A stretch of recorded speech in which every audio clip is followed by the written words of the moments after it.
We are building the infrastructure for a hyper-digital economy on top of an electrical grid that is quietly failing. For decades, the biggest hurdles to industrial expansion were raising capital or clearing permitting.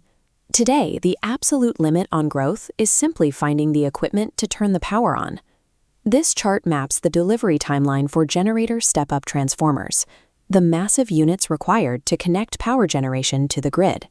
Since 2019, the wait time for one of these units has stretched to an average of 144 weeks.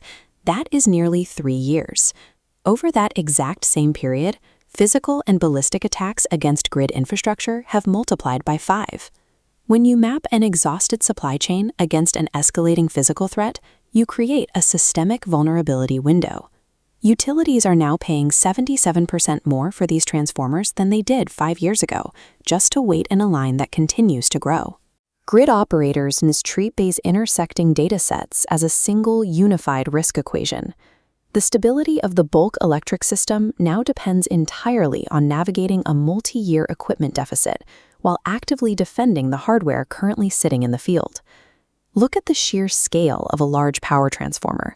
These are not standardized, mass-produced items sitting in a warehouse. They are highly engineered, bespoke machines that require specialized manufacturing and logistics. Because they take so long to build and transport, that 144-week lead time acts as a hard speed limit. No new regional grid expansion can move faster than the delivery of its transformers. A single missing unit can freeze billions of dollars in infrastructure and energy development, leaving entire facilities waiting years to energize. This supply squeeze is the result of 3 distinct demand waves converging on a single constrained manufacturing base at the exact same time. First, hyperscale AI data centers are pulling massive electrical loads, with single training clusters demanding hundreds of megawatts of dedicated power delivery. This chart breaks down the equipment strain. As manufacturing pivots to electric systems, demand for generator step-up transformers has surged by 274%. Simultaneously, grid modernization programs have driven a 119% increase in demand for standard power transformers. This modernization is not optional. More than half of all U.S. distribution transformers are currently operating past their intended 33-year lifespan. None of these demand cycles are waiting their turn. They are all active and they are all accelerating simultaneously. The United States is trying to rebuild a legacy grid while powering a massive new digital economy using a manufacturing base that is already exhausted. Manufacturers cannot simply spin up new factories overnight to meet the demand surge.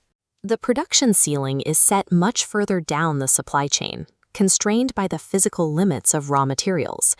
Every transformer core requires grain-oriented electrical steel, a highly specialized magnetic material.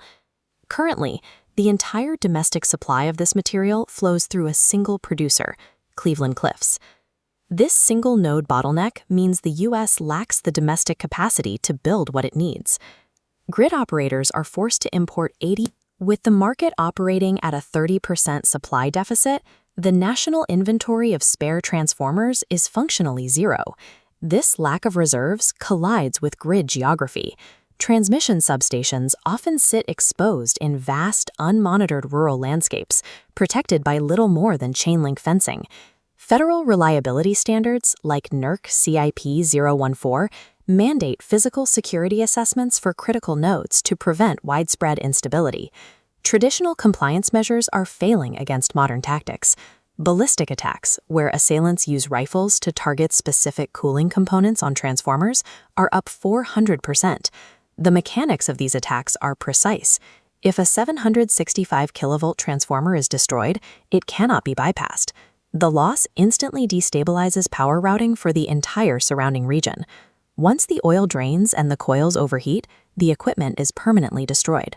A successful ballistic attack triggers a multi-year regional economic crisis because replacement hardware takes 144 weeks to arrive. The industry is responding to this vulnerability with a massive capital injection, committing nearly $2 billion to reshore North American transformer production. HD Hyundai, WEG, Hitachi, and Siemens are building large factories in Alabama, Missouri, Virginia, and North Carolina.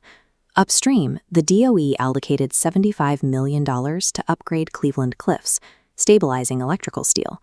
Projections show these facilities will drop the supply deficit below 10% by 2030. But heavy industrial capacity takes years to construct and scale. Right now, the supply chain remains tightly paralyzed. Capital investment has engineered a solution for the 2030 grid, but it leaves the nation's critical infrastructure exposed to hybrid threats for the next 5 years. This dictates an immediate operational mandate for utility executives, executing the 4 key R's of resilience: readiness, response, recovery, and restoration. Grid operators must deploy active defense in-depth protocols, integrating drone tracking, thermal detection, and physical ballistic hardening around critical perimeter zones. Securing these assets requires monitoring a vast web of interconnected transmission lines and high-voltage nodes that span entire states. Equipment procurement and physical security can no longer be treated as isolated budgets or separate domains. Until the manufacturing base fully scales, treating physical security as a primary supply chain defense is the only way to ensure the grid's survival.